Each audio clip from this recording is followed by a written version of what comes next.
ভালো থাকুক মুখোশ পরে থাকা মানুষগুলো, ভালো থাকুক পিছনে ছুরি মারার আগে না ভাবা মানুষগুলো, ভালো থাকুক সময়ের সদ্ব্যবহার করা সেই মানুষগুলো, প্রয়োজনে ব্যবহার করা মানুষগুলো।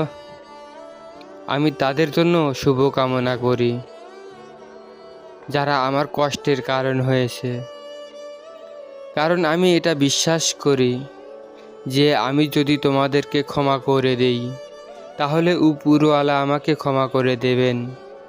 এদের মধ্যে অনেকেই আছে যারা ক্ষমার অযোগ্য, তাদেরকেও ক্ষমা করে দিলাম। আমি জানি আমি যদি তাদের সুন্দর জীবন কামনা করি তাহলে আল্লাহ পাক একটা সুন্দর জীবন দেবেন।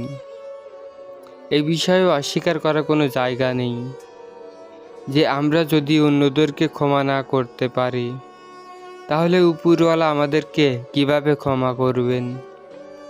তাই তাদের সকলকে ক্ষমা করে দাও যারা তোমার দুঃখের কারণ, যারা তোমার মন খারাপের কারণ, যারা তোমার হতাশার কারণ। শুধু মনে রেখো, কোনো ব্যক্তি যদি একই ভুল বারবার করে তাহলে সেটা গ্রহণযোগ্য হতে পারে না। জীবনে একই ভুল বারবার করো না। সেই সকল মানুষকে নিজের জীবনে বারবার প্রবেশ করিও না যারা তোমার সুযোগের সদ্ব্যবহার করেছে, যারা তোমার কষ্টের কারণ হয়েছে। একটা কথা মনে রেখো, এই পৃথিবীতে মানুষের চাওয়া পাওয়ার কোনো শেষ নেই। এক শ্রেণীর মানুষ আছে, তুমি যদি নিজের সর্বত্র দিয়ে দাও, তুমি যদি নিজের সব কিছুই উজাড় করে দাও, তারপরেও তাদের মনে তুমি বিন্দুমাত্র জায়গা করতে পারবে না। এটা বাস্তব, এটা তো অস্বীকার করার কোনো জায়গা নেই। এই পৃথিবীতে নেগেটিভের কোনো অভাব নেই। কোনো ব্যক্তিকে তুমি হাজারো উপকারের পরেও যদি একটি খারাপ কাজ করে থাকো তাহলে সেই ব্যক্তি সেই খারাপটাকেই মনে রাখে। আর দেখো, আমরা সকলের কাছে প্রিয় হতে গিয়ে নিজেদেরকেই ভুলে যাই। সকলের মন রাখতে গিয়ে নিজেই নিজের মন ভাঙার কারণ হয়ে দাঁড়াই। কিন্তু এটা তো বাস্তব, এটা তো সত্য যে পৃথিবীতে নিজের থেকেও অধিক আপন কেউ হয় না। যেন পৃথিবীর সব থেকে শ্রেষ্ঠ শিক্ষককে সময় সময় তোমাকে শেখাবে যে প্রয়োজন কোনটা আর প্রিয়জন কোনটা। সময় তোমাকে শেখাবে মানুষের প্রিয়জন হওয়াটা অনেক সহজ যদি তুমি প্রয়োজন হতে পারো। সময় তোমাকে শেখাবে যে যদি তুমি আমাকে সঠিকভাবে ব্যবহার করতে পারো তাহলে তুমি সেই সকল জিনিস পাবে যেটা পাওয়ার যোগ্য তুমি না। তোমার যোগ্যতা থেকে কেউ তোমাকে বঞ্চিত করতে পারবে না যদি তুমি আমাকে সঠিকভাবে ব্যবহার করতে পারো। সময় তোমাকে শেখাবে যে আমার থেকে বড় কোনো সম্পদ নেই।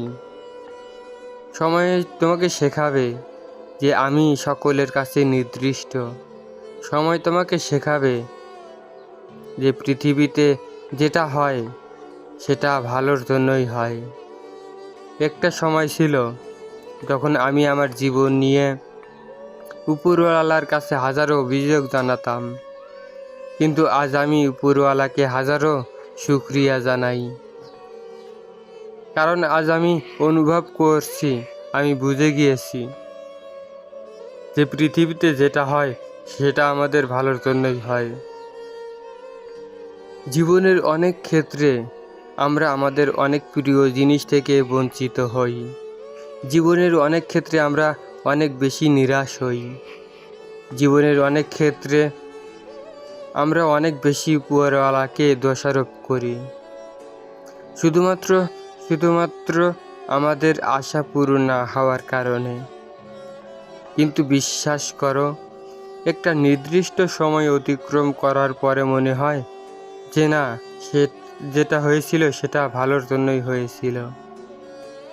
যেদিন থেকে তুমি এটা অনুভব করবে যে পৃথিবীর পরিচালক যেটা করবেন যতটুকু করবেন সেগুলো আমাদের জন্য ভালোই করবেন, আমাদের জন্য মঙ্গলে করবেন। যেদিন থেকে তোমার মনে হয় অনুভবটা তৈরি হবে, সেদিন থেকে তুমি তোমার সৃষ্টিকর্তাকে দূরস্মারক নয় বরং প্রশংসা করবে। আসলে জীবনের অনেক পর্যায়ে আমরা এটা ভুলে যাই যে আমি যেটা চাইছি সেটা পাচ্ছি না, মানে নিশ্চয়ই সেটা আমার জন্য উপযুক্ত নয়, নিশ্চয়ই সেটা আমার জন্য উপযুক্ত ছিল না, নিশ্চয়ই আমার জন্য এর থেকে ভালো কিছু অপেক্ষা করছে। জীবনের অনেক পর্যায়ে আমরা এটা ভুলে যাই, কিন্তু এটা তো বাস্তব, এটা তো সত্য। তুমি যদি কোনো জিনিস থেকে বঞ্চিত হও, তাহলে ভেবে নিও তোমার জন্য এর থেকেও ভালো কিছু অপেক্ষা করছে, এমন কিছু অপেক্ষা করছে যেটা তুমি কল্পনাও করোনি, যেটা তোমার কল্পনার বাইরে। আসলে আমরা তো মানুষ, তাই অল্প সময়ের ব্যবধানে সমস্ত কিছু আমরা বুঝে উঠতে পারি না। বেশিরভাগ ক্ষেত্রে আমরা আমাদের জীবনে ভুল জিনিসটাকেই সঠিক মনে করি, আর সঠিক জিনিসটাকে ভুলে মনে করি। আমি দেখেছি এই পৃথিবীর কোনো ব্যক্তি যদি নিজের মস্তিষ্কে, নিজের মনের উপরে কন্ট্রোল আনতে পারে, তাহলে তার থেকে সুখী ব্যক্তি আর কেউ নেই।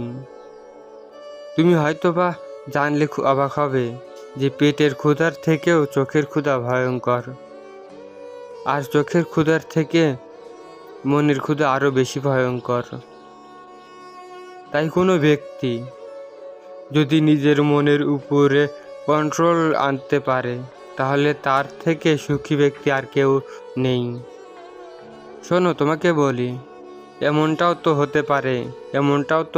হতে পারে যেটা আমরা চাইছি সেটা আমাদের জন্য সঠিক নয়, যেটা আমরা চাইছি সেটা আমাদের জন্য সঠিক ছিল না, এমনটাও তো হতে পারে। আর যদি তাই হয়, তাহলে কোনো কিছু না পাওয়াই কষ্ট কেন পাও?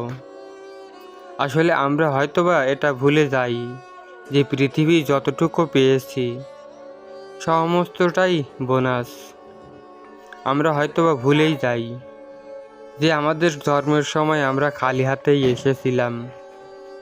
আমরা ভুলে যাই যে আমরা যখন এই পৃথিবী থেকে বিদায় নেব, তখন আমাদের হাতে কিছুই থাকবে না, তখন আমরা কিছুই নিয়ে যেতে পারবো না।